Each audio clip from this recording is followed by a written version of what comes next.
Hujambo na karibu. Hapa ni Himaya ya Kusisimua, lakini kabla sijaendelea, naomba kulitolea ufafanuzi jambo moja.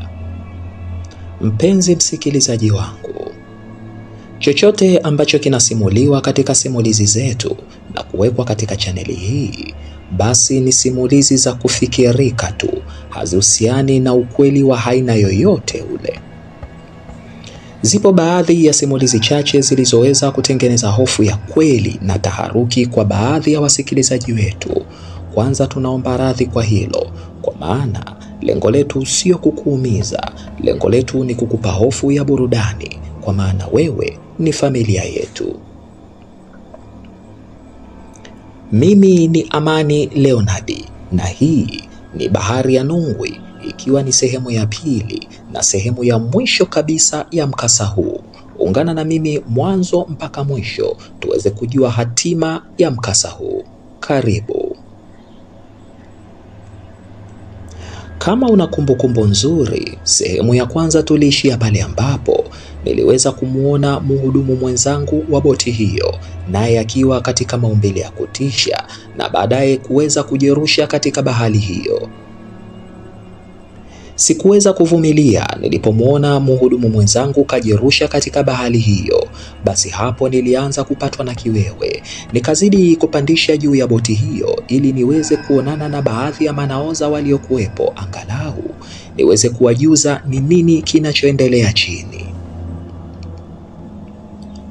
Nilifika hadi kwenye chumba cha manaodha, lakini cha ajabu sikuona naodha wa aina yoyote ile, zaidi ya kuona chumba hiko kikiwa kitupu kabisa, pasipokuwa na mtu wa aina yoyote ile. Lakini pia jambo lingine lililonistua, kwa sasa sikuona kuwa boti inatembea kabisa. Ndiyo, niliona tu imesimama pale pale katika kina hicho cha Bahari ya Nungwi, huku pembeni ndipo mzunguko huo mkubwa wa mkondo wa maji ya Bahari ya Nungwi ulipokuwa unajikusanya. Sikuona sababu ya kukaa humo. Nilitoka haraka ndani ya chumba hiko ili niweze kutoka nje, lakini nilipogeuka ili niweze kutoka katika chumba hicho cha manaodha, ghafla nikakutana uso kwa uso na mzee yule, mzee ambaye sikuwa namuelewa kabisa, na alikuwa ni kama mzee anafahamu baadhi ya vitu ambavyo mimi nilikuwa sivijui kabisa. Sikujua akafika muda gani eneo hilo, ila nilishangaa tu na yeye yupo ndani ya chumba hiko cha manaodha kama ambavyo na mimi nilikuwepo. Halafu akaniambia jambo.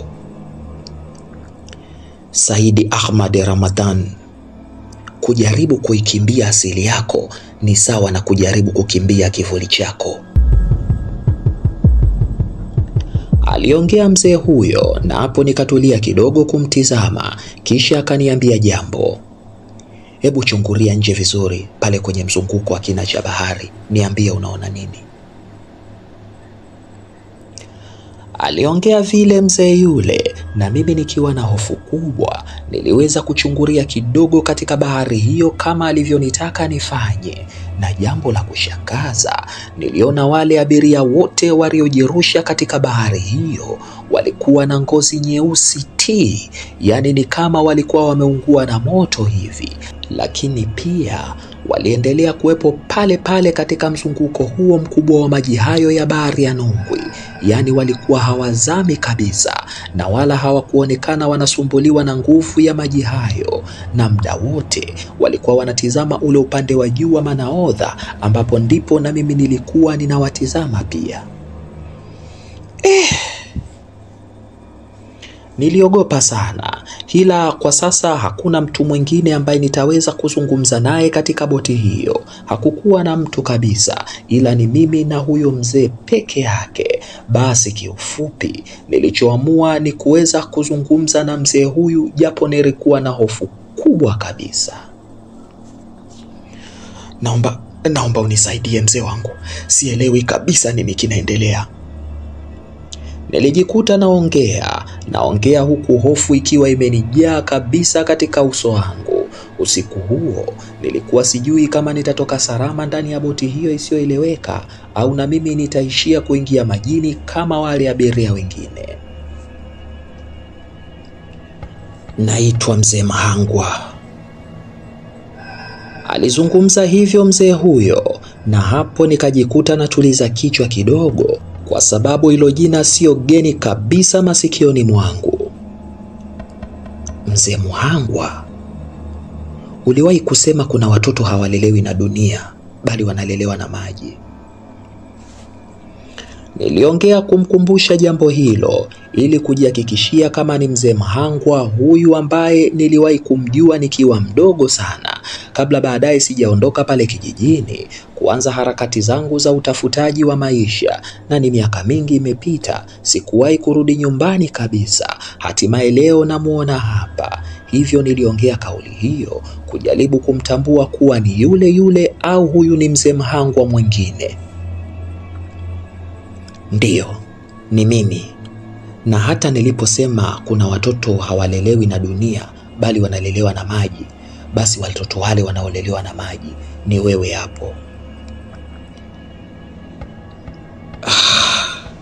Sikukujua mzee wangu, lakini mzee wangu, kama nina makosa ambayo yamefanya leo mimi kukwama hapa, basi naomba niyajue tafadhali, ili niweze kuomba radhi.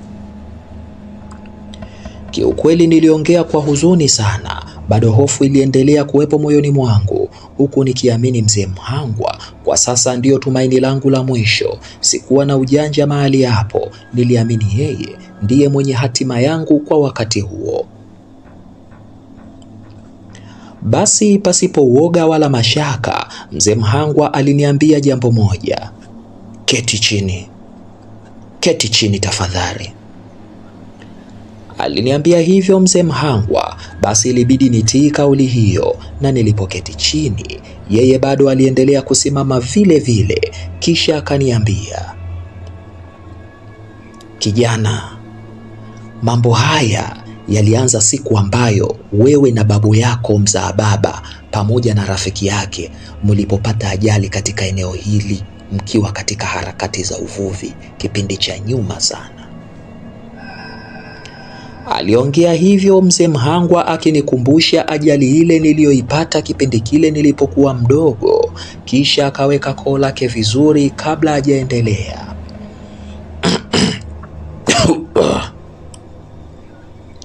Siku ile wote mlitakiwa mufe, lakini wewe uliokolewa kabla hujafa, lakini uliokolewa kwa sababu. Ndiyo, haukuokolewa bahati mbaya, ni kwa sababu wewe ulikuwa umechaguliwa. Babu yako na rafiki yake hawakuja katika eneo hili kwa bahati mbaya. Aliongea mzee huyu akiniambia kuwa mimi nilikuwa nimechaguliwa, na babu yangu pamoja na rafiki yake hawakuja katika eneo hili la bahari ya Nungwi kwa bahati mbaya. Maana yake walikuja kwa makusudi kabisa. Basi mimi niliendelea kutuliza akili yangu kumsikiliza Mzee Mhangwa ana yapi ya muhimu ambayo anapaswa kuniambia. Hawakuja bahati mbaya kabisa. Walikuja kukamilisha ahadi yao na wao kuweza kupumzika katika nafasi zao. Aliongea Mzee Mhangwa na mimi nikahoji tena. Kukamilisha ahadi zao? Ahadi gani hiyo? Na ni nafasi zipi wao walitakiwa kuzipumzikia? Niliuliza swali hilo na Mzee Mhangwa akaendelea. Babu yako na rafiki yake walikuwa sio watu wa kawaida kabisa, wewe unafahamu. Hawa walikuwa wanaitumikia na kuabudu mizimu ya bahari kama ulikuwa hujui. Kitu ambacho ulikuwa unafahamu wewe, babu yako alikuwa mganga wa kutisha sana pale kijijini. Nani alikuwa akiweza kumkaribia babu yako kirahisi? Babu yako alikuwa na mafanikio makubwa sana. Yeye ndiyo mtu alikuwa anapata samaki wengi sana kwenye swala la uvuvi kuliko kijiji chote. Na kama unavyojua, alikuwa na sifa ya kuogopwa na kila mtu. Lakini siri ya mafanikio hayo yote na nguvu zote hizo za uganga na kuogopwa, basi alikuwa anazipata kwenye kina hiki cha bahari.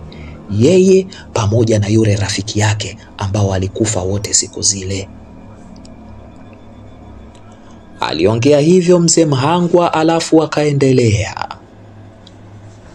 babu yako na rafiki yake walitambikia hapa kwenye mizimu hii ya bahari na waliweka maagano kabisa, na agano lao lilikuwa hivi: kama muda wao ukifika, mwisho wa mafanikio yao yote, sadaka yao ni kwamba watajitoa kafara wao wenyewe, yaani watakuja kufia hapa hapa walipozipata nguvu zao, na hawatozikwa na watu kabisa, ila watazikwa na bahari, sehemu ambayo walipopata nguvu zao. Lakini sasa babu yako yeye bana hakuishia hapo. Yeye alitaka urithi huo wa uganga na mafanikio yako yote, alikuwa hataki viishie kwake. Alikuwa anataka ile heshima anayopata yeye iendelee kuwepo katika kizazi chake chote. Hivyo baada ya baba yako kufariki, ambaye ni mtoto wake, sasa akaona wewe mjukuu wake unafaa kukaimu nafasi yake ikitokea yeye akaondoka. Na hiyo ilikuwa ni siri kubwa sana na alificha muda mrefu sana. Hakuna aliyekuwa anajua kuwa na mikataba ya aina hiyo.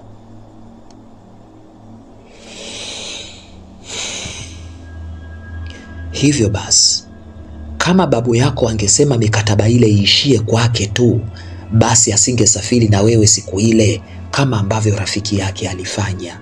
Alienda peke yake rafiki yake, kwa maana hakuwa na mrithi yoyote. Alijitoa yeye kama yeye, tofauti na alivyofanya babu yako. Aliongea mzee Mhangwa, alafu akaweka tena koo lake vizuri, kisha akamalizia hivyo basi, wewe umechaguliwa kupata kazi hii ya boti ya Pemba, si kwa bahati mbaya. Hii ni mipango ya mizimu ya bahari, kwa sababu walitaka siku moja urejee katika kina cha bahari ya Nungwi ili waweze kukuchukua kama ambavyo mzee wako alitaka. Aliongea mzee huyo, na kisha nikamuuliza tena, mzee Mhangwa, wewe ni nani mpaka umeweza kuyajua yote hayo? Nilimuuliza hivyo, kisha naye akanijibu, mimi ni moja ya watu waliopata mafanikio mengi kwa kuabudu mizimu hii ya bahari ambayo babu yako na rafiki yake walikuwa wanaiabudu. Hivyo nimeletwa hapa kama mjumbe kukwambia haya yote na kukwambia ni nini unatakiwa ufanye. Kijana, wakikuchukua hawautoi uhai wako, ila wanakupa mafanikio na nguvu kama ambazo walimpatia babu yako, lakini kwa maagano fulani asili ambayo wewe utakubaliana nao. Aliongea hivyo na mimi nikahoji tena, maagano? Sawa basi mzee Mhangwa, hebu niambie ni nini natakiwa nifanye, na hawa abiria wote wanaotisha ni kina nani sasa?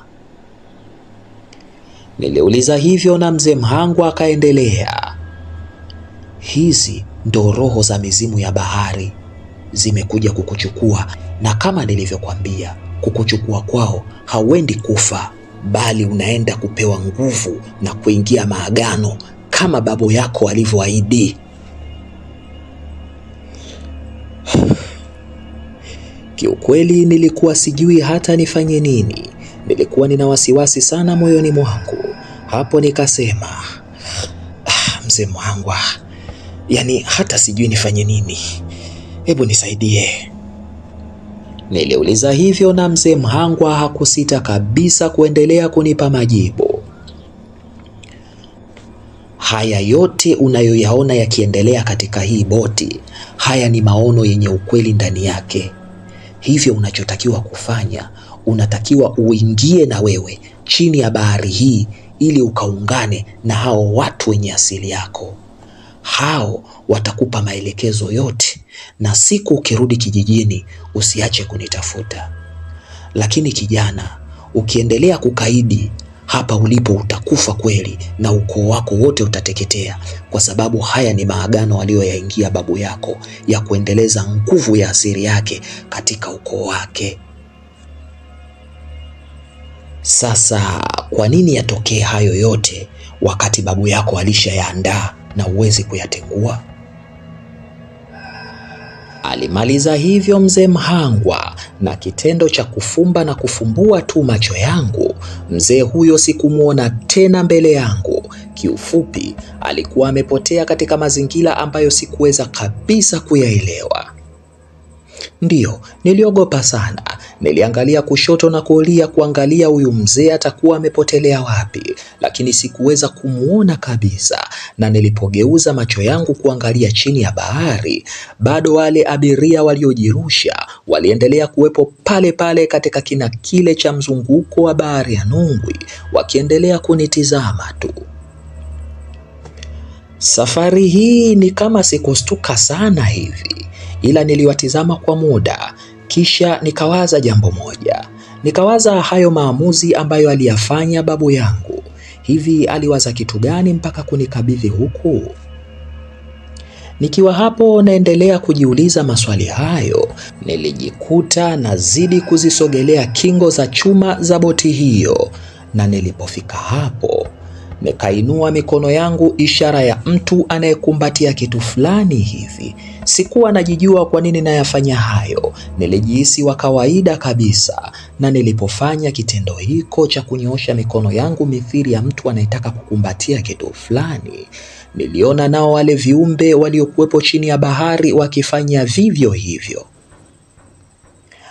Niliwaza sana, niliwaza muda mrefu kidogo bila kupata majibu ya aina yoyote ile. Yaani kiufupi, nafsi yangu ilikuwa imekwisha uzwa kwa mashetani. Sikuwa na jinsi, sikutaka kuona ukoo wangu ukiteketea kama alivyodai mzee Mhangwa. Basi sikuwa na budi kuridhia agano hilo, na kitendo cha kuridhia tu mimi na nafsi yangu, hapo hapo nilihisi macho yangu yanabadilika.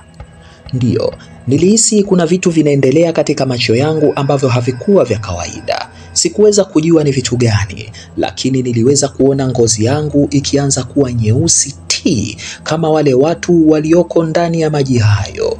Na punde na mimi nikahisi kuna nguvu ya ajabu imeingia ndani yangu, kisha nikajirusha ndani ya maji hayo kama walivyofanya wao. Basi nikiwa ndani ya maji hayo, nilishangaa siwezi kuzama kabisa. Na jambo lingine lililonishangaza, sikuweza kuwaona wale watu ambao walionitangulia kule chini ya maji. Yaani kwenye maji hayo nilikuwa peke yangu. Ndiyo, jambo hili lilinistaajabisha sana. Nilishangaa kuona niko peke yangu, lakini pia nilishangaa ile boti ikiwa na watu kama kawaida. Yaani ile boti ambayo mimi nilikuwa nimetoka ilikuwa na watu kama kawaida, kana kwamba hakuna mtu yoyote ambaye alipata kujirusha awali na kuingia katika bahari kama nilivyofanya mimi sasa hivi. Nilishangaa sana, tena nilishangaa watu hao waliokuwepo kwenye boti wakiwa ni watu wa kawaida kabisa kwa usiku huo, na walikuwa wanapiga kelele tu kuwa kuna mtu kajirusha baharini, na mtu huyo walikuwa wananizungumzia mimi ndiye nimejirusha baharini. Jamani, kuna mtu anajiua huku, kuna mtu kajirusha baharini huku. Nilisikia wakiongea hivyo. Sikuona mizimu, sikuona matukio yoyote yale ya kutisha, na wala sikuwa na ngozi ya kutisha kama nilivyoiona awali. Nilikuwa kawaida tu, na hapo ndipo nikaelewa mzee Mhangwa aliponiambia kuwa haya ni maono tu yenye ukweli ndani yake.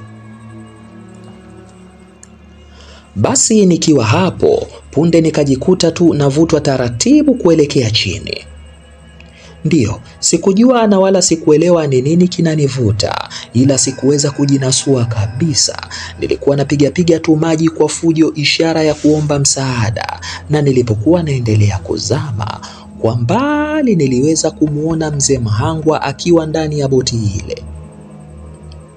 Ndiyo, nilimuona mzee Mhangwa akiwa ananipungia mkono, na baadaye sikuweza kujua nini kiliendelea. Ni kama fahamu zangu ziliweza kupotea kabisa ndani ya bahari hiyo. Baada ya siku 3 niliweza kukutwa pembezoni mwa mto Rufiji. Nilikutwa na raia wema ambao baadhi yao walinitambua, na katika hao walionitambua Mzee Mhangwa alikuwepo katikati yao. Ndiyo, nilikuwa nimelala pembezoni mwa mto Rufiji, na hapo nilipokuta watu wengi wamenizunguka, basi nilianza kuinuka taratibu katika eneo hilo na kumtizama mmoja badala ya mwingine, na hapo ndipo macho yangu yakagongana uso kwa uso na Mzee Mhangwa. Tulitazamana kwa sekunde kadhaa hivi, kisha mzee huyo akanisogelea karibu yangu na kunitizama kwa makini sana, alafu akasema neno moja: maagano ya nguvu ulizopewa, hata babu yako angekuwa hai angekuogopa.